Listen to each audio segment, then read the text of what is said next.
ಇದು ನ್ಯೂಸ್ 18 ವರದಿಯ big impact. ಯಾದಗಿರಿಯ ಯಕ್ತಾಪುರಕ್ಕೆ ಬಂತು ನೀರು. ನ್ಯೂಸ್ 18 ಕನ್ನಡಕ್ಕೆ ಇದೀಗ ಆ ಗ್ರಾಮದ ಗ್ರಾಮಸ್ಥರು ಧನ್ಯವಾದವನ್ನ ಸಮರ್ಪಿಸಿದ್ದಾರೆ.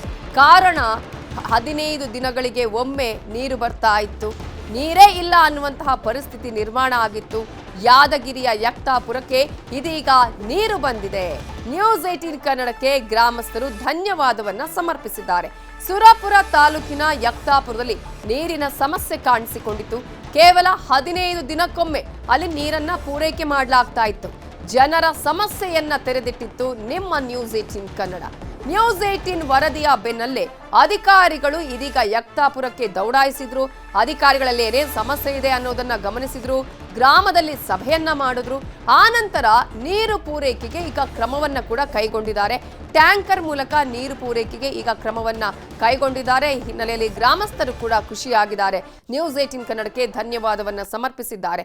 ಯಾವ ರೀತಿಯಾಗಿ ಇಲ್ಲಿ ಸಮಸ್ಯೆ ಆಗ್ತಾ ಇತ್ತು, ಜನ ನೀರಿಗಾಗಿ ಹೇಗೆ ಪರದಾಡ್ತಾ ಇದ್ರು, 15 ದಿನಕ್ಕೊಮ್ಮೆ ನೀರು ಅಲ್ಲಿ ಪೂರೈಕೆ ಆಗ್ತಾ ಇತ್ತು, ಇಂತಹ ಸಂದರ್ಭದಲ್ಲಿ ಜನ ಬದುಕೋದು ಹೇಗೆ ಅನ್ನುವಂತಹ ಪ್ರಶ್ನೆಯನ್ನ, ಜೊತೆಗೆ ಅಲ್ಲಿನ ವಾಸ್ತವ ಸ್ಥಿತಿಯನ್ನ ನ್ಯೂಸ್ 18 ಕನ್ನಡ ಬಿಚ್ಚಿಟ್ಟಿತ್ತು.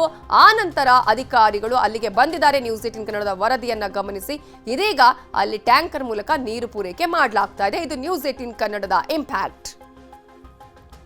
ನ್ಯೂಸ್ 18 ಬಂದ ಮೇಲೇ ಎಲ್ಲ ಅಧಿಕಾರಿಗಳು ಬಂದು 3 ದಿನಕ್ಕೊಮ್ಮೆ ನೀರು ಕೊಡ್ತೀನಿ ಅಂದು ನಮ್ಗೆ ಭರವಸೆ ಕೊಟ್ಟು ಹೋಗ್ಯಾರ್ರಿ. ಧನ್ಯವಾದಗಳು ರೀ. ಇದೇ ಥರ ನಮ್ಗೆ ಅನುಕೂಲ ಮಾಡಿಕೊಡ್ರಿ ಅಂತ ಕೇಳ್ಕೊತೀವಿ ರೀ. ಎಲ್ಲರಿಗೂ ಧನ್ಯವಾದ. ನ್ಯೂಸ್ 18 ನಮ್ಗೆ ಅನುಕೂಲ ಆಗ್ಲಾಕತ್ತದ್ರಿ. ಧನ್ಯವಾದ. ನೀರನ್ನೇ ಇದ್ದಿದ್ದಿಲ್ಲ ರೀ. 15 ದಿನಕ್ಕೊಮ್ಮೆ 20 ದಿನಕ್ಕೊಮ್ಮೆ ಬಿಡ್ತಿದ್ರಿ. ಇವಾಗ 3 ದಿನಕ್ಕೊಮ್ಮೆ ಬಿಡ್ತೀನಿ ಅಂತೂ ನೀರು ಬರ್ಲಾಕತ್ತೇವ್ರಿ. ನಮಗೆ ತುಂಬ ಅನುಕೂಲ ಆಗ್ಯಾವ್ರಿ ಇದ್ರಲ್ಲಿಂದ. ನಮ್ಮ ಒಂದು ನ್ಯೂಸ್ ಚಾನಲಲ್ಲಿ ಏನು ಸುದ್ದಿ ಬಿತ್ತರ ಆಯಿತು. ನಮ್ಮ ಯಕ್ತಾಪುರ ಗ್ರಾಮ ಪಂಚಾಯತ್ ವ್ಯಾಪ್ತಿಯ ಸುಮಾರು ತಾವು ಯಕ್ತಾಪುರ ಮಾತ್ರ ಹೇಳಿದ್ದೀರಿ. ಆ್ಯಕ್ಚುಲಿ ಇಲ್ಲಿ ಒಂದು 4 ವಿಲೇಜ್ಗಳಲ್ಲಿ ನಿರಂತರವಾಗಿ ಸಮಸ್ಯೆ ಇದೆ. ನಾವು ಎಷ್ಟೇ ಡೀಪ್ ಬೋರ್ವೆಲ್ ಕೊಡಿಸಿದ್ರು ಕೂಡ ಇಲ್ಲಿ ನೀರಿನ ಮೂಲಗಳು ಇಲ್ಲದೇ ಇರೋದ್ರಿಂದ ಬಾವಿಗಳ ಮೂಲಕ ನಾವು ನೀರು ಸರಬರಾಜು ಮಾಡ್ತಾ ಇದ್ದೀವಿ. ಸರ್ಕಾರಿ ಬಾವಿಗಳಲ್ಲಿ ನೀರು ಬರ್ತಾ ಇದ್ದರೆ ಖಾಸಗಿ ಬಾವಿ ಮತ್ತು ಖಾಸಗಿ ಬೋರ್ವೆಲ್ಗಳ ಮೂಲಕ ರೆಂಟ್ ಮೇಲೆ ತೆಗೆದುಕೊಂಡು ನಾವು ನೀರು ಸರಬರಾಜು ಮಾಡ್ತಾ ಇದ್ದೀವಿ. ಈ ನಮ್ಮ ಒಂದು ಯಕ್ತಾಪುರ ಗ್ರಾಮದ ಆಶ್ರಯ ಕಾಲನಿ ಮತ್ತು ಬೇವನಾಳ್ ಎಸ್ಕೆಗೆ ನಿರಂತರವಾಗಿ ಸಮಸ್ಯೆ ಇರೋದರಿಂದ ಟ್ಯಾಂಕರ್ ಮೂಲಕ ಈ ನೀರು ಸರಬರಾಜು ಮಾಡ್ತಾ ಇದ್ದಾರೆ. ಇವತ್ತು ಬೇವನಾಳ್ ಎಸ್ಕೆ ಕೂಡ ಅಲ್ಲಿರ್ತಕ್ಕಂಥ ಬಾವಿಯಲ್ಲಿ ನೀರು ಕೂಡ ಖಾಲಿಯಾಗಿದೆ. ಈಗ 3 ಡೇಸ್ಗೆ ಒಂದ್ಸಲ ಕೊಡೋದಕ್ಕೆ ಇನ್ಸ್ಟ್ರಕ್ಷನ್ ಕೊಟ್ಟಿದ್ದೀನಿ ಇವತ್ತು. ಮತ್ತು ಇದರ ಬಗ್ಗೆ ಇನ್ನಷ್ಟು ಡೀಟೇಲ್ಸ್ ಅನ್ನ ಕೊಡೋದಕ್ಕೆ ನಮ್ಮ ರಿಪೋರ್ಟರ್ ಗಣೇಶ್ ಪಾಟೀಲ್ ಈಗ ನೇರ ಸಂಪರ್ಕದಲ್ಲಿ ಜಾಯ್ನ್ ಆಗಿದ್ದಾರೆ. ಗಣೇಶ್ ಪಾಟೀಲ್, ಅಂತೂ ಇಂತೂ ಯಕ್ತಾಪುರಕ್ಕೆ ನೀರು ಬಂತು, ಅದರಲ್ಲೂ ಕೂಡ ಗ್ರಾಮಸ್ಥರಂತೂ ಖುಷಿಯಾಗಿದ್ದಾರೆ.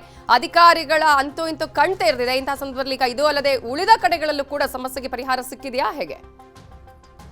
ನಿಜಕ್ಕೂ ನಮಿತಾ, ಏನು ನಾವು ಮೊದಲ ಬಾರಿಗೆ ಯಕ್ತಾಪುರ ಏನು ಸುರಪುರ ತಾಲೂಕಿನ ಯಕ್ತಾಪುರಕ್ಕೆ ಸುದ್ದಿ ಮಾಡಲೋದಾಗ ನಮಗೆ ಆಶ್ಚರ್ಯ ಆಯ್ತು. ನಾವು ಎಲ್ಲಿದ್ವಿ ಅಂತಕ್ಕಂಥದ್ದು, ಏನು ಕರ್ನಾಟಕ ರಾಜ್ಯದಲ್ಲಿ ಇದೀವೋ ಮತ್ತೆ ಯಾವ ಮರುಭೂಮಿಯಲ್ಲಿ ಇದೀವೋ ಅಂತಕ್ಕಂಥದ್ದು ಎಕ್ಸ್ಪ್ರೆಷನ್ ನಮಗೆ ಕಾಡ್ತು. ಯಾಕೆಂತಂದ್ರೆ 15 ದಿನಕ್ಕೆ ಒಂದು ಬಾರಿ ನೀರನ್ನ ಕೊಡ್ತಕ್ಕಂತಹ ವ್ಯವಸ್ಥೆ ಮಾಡಿದ್ರು. ನಿಜಕ್ಕೂ ಒಂದು ದಿನ ನೀರು ಬಂದಿಲ್ಲ. ಆ ಗ್ರಾಮಸ್ಥರು ಹೇಳೋದನ್ನ ಕೇಳಿದ್ರೆ ನಮಗೆ ಕೂಡ ಒಂಥರ ಅನಿಸ್ತು. ಯಾಕೆಂತಂದ್ರೆ 15 ದಿನಕ್ಕೆ ಒಂದ್ಸರಿ ನಾವು ಹಾಸ್ಟೆಲ್ ಇದೆ, ಒಂದು ಕಸ್ತೂರಿಬಾ ಹಾಸ್ಟೆಲ್ ಇದೆ. ಹಾಸ್ಟೆಲ್ ವಿದ್ಯಾರ್ಥಿನಿಗಳು ಹೇಳ್ತಕ್ಕಂಥ ಮಾತು, ನಾವು 15 ದಿನಕ್ಕೆ ಒಂದ್ಸರಿ ಸ್ನಾನ ಮಾಡ್ತೀವಿ.